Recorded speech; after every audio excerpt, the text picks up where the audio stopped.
Hi friends, నేను మీ హాఫీజ్. మీరు చూస్తున్నారు తెలుగు టెక్ టూర్. ఫ్రెండ్స్, ఇవాళ వీడియోలో మనం రెడ్మీకి సంబంధించిన రెడ్మీ 13 5G మొబైల్ని అన్బాక్సింగ్ చేద్దాం. స్నాప్డ్రాగన్ 4 Gen 2 AE ప్రాసెసర్ని దీనిలో యూజ్ చేస్తారు. అంతేకాకుండా 33 వాట్స్ ఫాస్ట్ ఛార్జర్తో పాటు 5030 mAh బ్యాటరీ ఉంటుందని చెప్తున్నారు. ఇంకొకటి 108 మెగాపిక్సెల్ కెమెరా అయితే దీనిలో వీళ్ళు ప్రొవైడ్ చేశారని చెప్తున్నారు. మరి ఫటాఫట్ అన్బాక్సింగ్ చేసి మొబైల్ ఎలా ఉంది అనేది చూద్దాం. ఫ్రెండ్స్, ఇదే Redmi 13 mobile 5G phone, Snapdragon 4 Gen 2 AE ప్రాసెసర్ని యూజ్ చేస్తారు. 108 మెగాపిక్సెల్ డ్యూయల్ AA కెమెరా ఉంటుందని చెప్తున్నారు.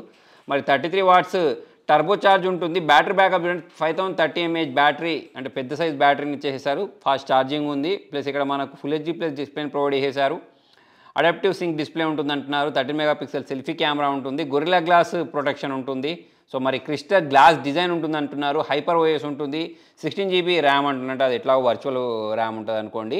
అంటే 8 GB ర్యామ్ 128 GB స్టోరేజ్లో అయితే ఇది ఉంది. మరి ఫటాఫట్ దీన్ని అన్బాక్సింగ్ చేద్దాం. నాకు తెలిసినంత వరకు అయితే ఒక మొబైల్కి కావాల్సిన అన్ని రకాల ఫీచర్స్ ఉన్నాయి. మరి ప్రైజింగ్ ఏముంటుందో చూడాలి. సీల్ బ్రేక్ అయింది. ఓపెన్ చేసిన వెంటనే ఇక్కడ మనకు పై వైపే రెడ్మీ అని చెప్పేసి ఒక కవర్లో సిమ్ ఎజెక్టర్తో పాటు ఇక్కడ transparent back case, user manual provide చేశారు. మరి నాకు తెలిసినంత వరకు ఆ యూజర్ మాన్యువల్ చదివిన వాళ్ళు ఎవరు ఉండరు. ఇది బాక్స్ లోపల ఉన్న మొబైల్. మరి ఐఫోన్ లాగా కనిపిస్తుంది, కాకపోతే ఐఫోన్ కాదు. కాకపోతే ఈ మొబైల్ చేతిలో తీసుకున్న వెంటనే వావ్, చాలా బరువు ఉంది, కాకపోతే ప్రీమియం ఉంది. గ్లాస్ బిల్డ్ చూడండి ఇక్కడ మొత్తం. నెక్స్ట్ ఇక్కడ ట్రిపుల్ కెమెరా కనిపిస్తుంది. రెడ్మీ బ్రాండింగ్ ఉంది. Volume rockers, power on button ఉంది. పైన 3.5mm జాక్ని ప్రొవైడ్ చేశారు. కింద స్పీకర్ గిల్స్, తర్వాత noise cancellation, type C port ఉంది. ఇటువైపు సిమ్ ట్రైన్ ప్రొవైడ్ చేశారు. మొబైల్ మాత్రం సాలిడ్గా ఉంది.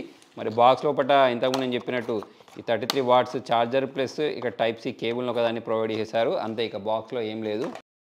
హైబ్రిడ్ సిమ్ స్లాట్ ప్రొవైడ్ చేశారు. 2 సిమ్స్ లేదా ఒక సిమ్, ఒక మెమరీ కార్డు వేసుకోవచ్చు. మొబైల్ బూట్ చేసేసాను. సెటప్ ప్రాసెస్ కంప్లీట్ అయిన తర్వాత మిగతా వాటి గురించి మాట్లాడదాం. మొబైల్ బూట్ అయింది, ఇలాగ అనిపిస్తుంది. హైపర్ ఓఎస్ ఇచ్చారు. దీనిలో బెజిల్స్ లేవు.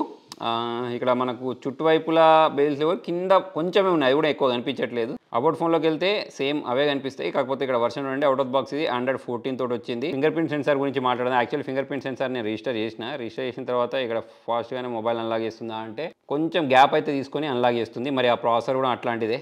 దాని కారణంగా మరి కొంచెం అయితే లేట్ ఓపెన్ అవుతుంది. నెక్స్ట్ ఒకసారి కెమెరా పర్ఫార్మెన్స్ ఎలా ఉందో చూసేయండి. ఇక్కడ నేను కొన్ని ఫొటోస్ని క్యాప్చర్ చేసి మీకు చూపిస్తాను. 108 మెగాపిక్సెల్ అంటున్నారు. ఇక్కడ 108 మెగాపిక్సెల్ కోసం సపరేట్గా ఒక ఆప్షన్ని ప్రొవైడ్ చేశారు చూడండి. నెక్స్ట్ ఇక మనము వీడియో గురించి మాట్లాడినట్టయితే అంతే, 1080p వీడియోస్నే రికార్డ్ చేసుకోవచ్చు. బ్యాక్ క్యామ్ యూజ్ చేసేసి, ఇక సెల్ఫీ క్యామ్ యూజ్ చేసినా కూడా అంతే 1080p 30 fps రికార్డ్ చేసుకోవచ్చు. 4K ఇస్తే బాగుంటుంది. కాకపోతే మరి వీళ్ళు ఏం ప్రైజింగ్ పెడతారో చూడాలి. ఆ ప్రైజింగ్ ఆధారంగా మనం మిగతా విషయాల గురించి మాట్లాడవచ్చు.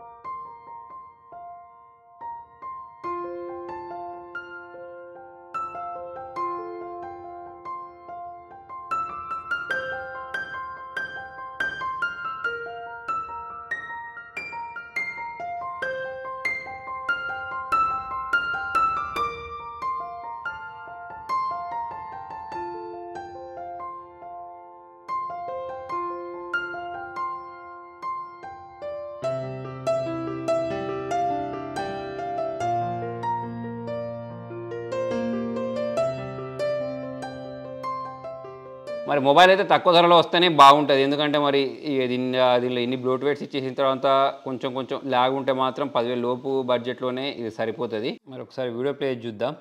బ్రైట్నెస్ గురించి మాట్లాడినట్టయితే బాగానే ఉంది. ఇక్కడ మీరు చూడవచ్చు అన్ని కలర్స్ అనేవి బాగానే కనిపించేస్తున్నాయి. ఫుల్ బ్రైట్నెస్ పెట్టి చూద్దాం. కొన్ని కలర్స్ బాగానే కనిపిస్తున్నాయి, కానీ ఇంకొంచెం బ్రైట్గా ఉంటే బాగుండని చెప్పేసి నాకు అనిపించింది. ఎందుకంటే మరి నేను ఎక్కువగా హై బ్రైట్నెస్ నిట్స్ ఉన్న మొబైల్స్ని చాలానే చూసాను కాబట్టి నాకు అలా అనిపించవచ్చు. ఓవరాల్ చూసుకున్నట్టయితే బిల్డ్ క్వాలిటీ అయితే బాగానే ఉంది. కెమెరా పర్ఫార్మెన్స్ పర్లేదు. మొబైల్ పర్ఫార్మెన్స్ కూడా పర్లేదు. ఫ్రెండ్స్, చూసేసరిగా అన్బాక్సింగ్. మరి మొబైల్ గురించి మాట్లాడితే బ్యాక్ సైడ్, ఫ్రంట్ సైడ్ మనకు గ్లాస్ ప్రొటెక్షన్ ప్రొవైడ్ చేశారు. బాగుంది, చూడడానికి ప్రీమియంగా అనిపిస్తుంది. మొబైల్ ఇన్ హ్యాండ్ ఫీల్ అనేది మొబైల్ది బాగుంది. దాంతోపాటే మనకు బ్యాటరీ బ్యాకప్, ఇంకోటి ఫాస్ట్ ఛార్జింగ్ సపోర్టు, ఇవన్నీ బాగా అనిపిస్తాయి. కెమెరా క్వాలిటీ కూడా బాగుంది. ప్రైజింగ్ ఏంటి అనేది ఇంకా దీన్ని రివీల్ అవ్వలేదు. మరి దాని ప్రకారం ఈ మొబైల్ అనేది ఎక్కడ స్టాండ్ చేస్తానని అయితే చెప్పొచ్చు. కానీ స్నాప్డ్రాగన్ 4 Gen 2 AE ప్రాసెసర్ అనేది అయితే మరీ చెప్పుకునే విధంగా ఫాస్ట్గా ఏం లేదు, అలా అని చెప్పి స్లో కూడా ఏం లేదు. మరి ఎంత ప్రైజింగ్ పెడతారో అనే దాని మీద డిపెండ్ అయ్యి మరి దీన్ని మనం జడ్జ్ చేయొచ్చు. ప్లస్ ఇంకోటి ఏంటంటే దీని డిస్ప్లే గురించి మాట్లాడినట్టయితే దీనిలో కూడా కొంచెం బ్రైట్నెస్ అనేది ఎక్కువ ఉంటే బాగుండని చెప్పేసి నాకు అనిపించింది. మరి మీకు ఏమనిపించిందో కింద కామెంట్లో రాయండి. మరి వీడియో నచ్చినట్టయితే లైక్ చేయండి, షేర్ చేయండి. Thank you.